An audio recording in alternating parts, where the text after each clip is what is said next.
ज्वारीची भाकरी करताना तुट्टे चिरा पडतात, टम्म फुगत नाही. मग आजचा व्हिडिओ हा शेवटपर्यंत नक्की बघा, कारण भाकरी फेल का होते याचं उत्तर आज तुम्हाला मिळणार आहे. माझ्यासोबतही हेच व्हायचं, पण आजीच्या काही खास ट्रिक्सने आता माझी भाकरी चपातीसारखी टम्म फुगते आणि अगदी मऊ येते.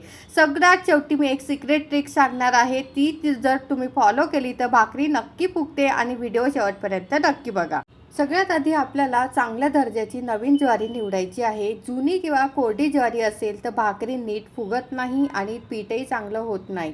आता दुसरी गोष्ट म्हणजे ज्वारीचं पीठ मध्यम आपल्याला दळून घ्या. खूप बारीक किंवा खूप जाड पीठ भाकरीसाठी योग्य नसतं. नेहमी ताजं पीठ वापरा. जर पीठ जुनं असेल तर ते चिकटपणा त्याला नसतो आणि भाकरी त्यामुळे तुटते. तर त्यानंतर आपली तिसरी स्टेप अशी आहे की एका कढईमध्ये आपल्याला 1 कप पाणी घ्यायचं आहे. पण मी आता हे बघा, जेवढं पीठ आहे तेवढंच आपल्याला इथे पाणी वापरायचं आहे. जास्त पाणी घेऊ नका. जेवढं वाटीने आपण पीठ घेतलं आहे तेवढंच आपल्याला पाणी घ्यायचं आहे. हे मेजरमेंट लक्षात ठेवायचं आहे.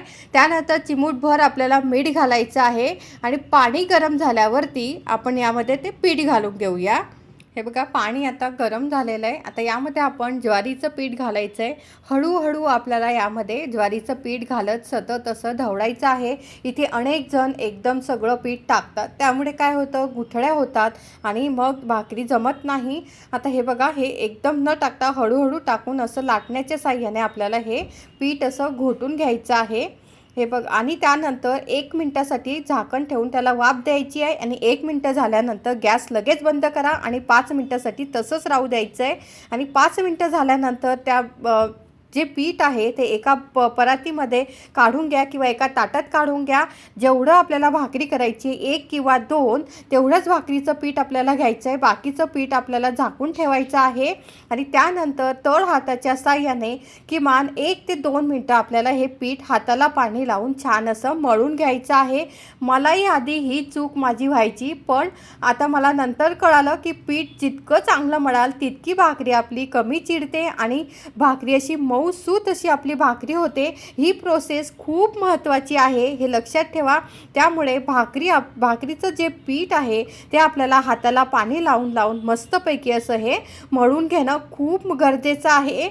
हे बघा, अशा पद्धतीने आपण हे पीठ मळून घेतलेलं आहे. आता आपल्याला एक लहान गोळा करून पोळपाटावरती हलकं सुकं पीठ पसरवायचं आहे. किंवा तुम्हाला जर चपाती लाटतो त्या पद्धतीने हे जर लाटायचं तर त्या पद्धतीने सुद्धा तुम्ही हे लाटू शकता. अजिबात ही भाकरी चिरत नाही याची 100% गॅरंटी मी तुम्हाला देते, कारण रोज मी भाकरी बनवते तर मला हे माहीत आहे की ही भाकरी या पद्धतीने जर तुम्ही केली तर तुमची भाकरी अजिबात अशी चिरणार नाही, तुटणार नाही आणि मऊसूत राहील. हे बघा, भाकरी मी अशी लाटण्याच्या साहाय्याने लाटून घेतली आहे. तुम्हाला जर थापून घ्यायची असेल तर थापून घेऊ शकता.